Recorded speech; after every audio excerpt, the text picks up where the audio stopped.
Walay mahitabong transport strike dinhi sa Sugbo karong adlaw.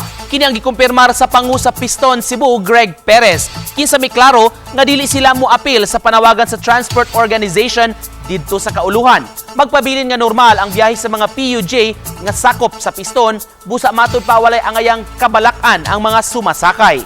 Niadtong Oktubre 15, nagpahigayon na og lihok protesta ang Piston, batok sa padayong pagtaas sa presyo sa lana ug sa gikatakdang pag-phase out sa mga traditional PUJ. Sa pagkakaroon, wala pa'y nakitang rason ang Piston aron mo pahigayon og welga. Ang strike mo der na ako managi na kwanpod, di na tayo balo po na nato, labi na sa Piston mo.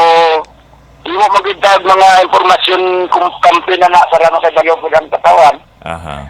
So, yaman na sa Manubila dito nga sa kauluhan yan po Piston sa mother organization na mo. Wala po i-direct dire sa mo nga mo strike.